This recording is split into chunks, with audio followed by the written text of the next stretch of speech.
vous les testez directement à partir d'ici, hein, c'est clair. Voilà.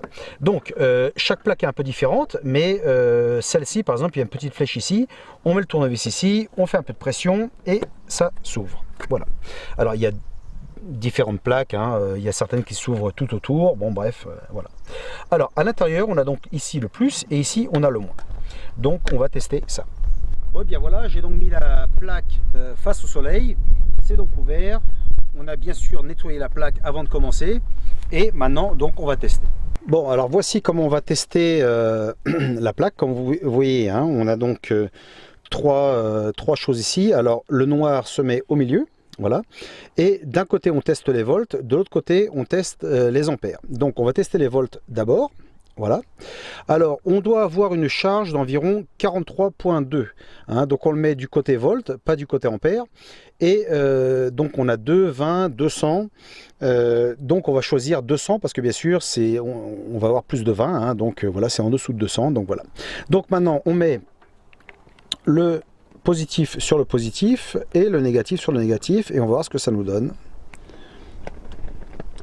Voilà. Donc, la plaque doit faire 43,2, on a 41,5, hein, et c'est un petit peu nuageux, donc ça va, c'est pas mal. Maintenant, on teste les ampères. Alors, pour les ampères, pareil, même chose, on doit avoir 5,28, hein, donc on va choisir 20, voilà, parce que c'est en dessous, et celui-ci, on le met de l'autre côté, et on va tester, voir ce qu'on a, voilà, donc sur le moins. Et maintenant sur le plus. Voilà, donc là par contre, on est quand même pas mal en dessous. Hein, donc bon, elle charge, hein, elle charge toujours, mais bon, c'est sûr, elle a pris un pet. Voilà. Donc maintenant, vous savez comment tester la plaque. Alors maintenant, si on a besoin de la réparer, ben écoutez, c'est simple, il faut reconnecter ce câble là, donc. Hein, voilà, que j'ai ici, hein, comme vous voyez, il a été complètement arraché.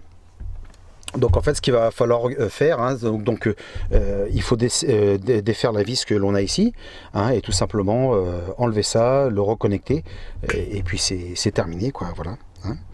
Donc voilà, bah pour ça vous pouvez en fait regarder mes autres vidéos où je vous ai montré comment sortir justement ce genre de choses là, hein, donc les MC4. Voilà, mais de toute façon là c'est la même chose, hein. Voilà. Bon et bien voici, c'est donc tout pour aujourd'hui. J'espère que vous avez aimé la vidéo et on se voit dans une prochaine. Salut!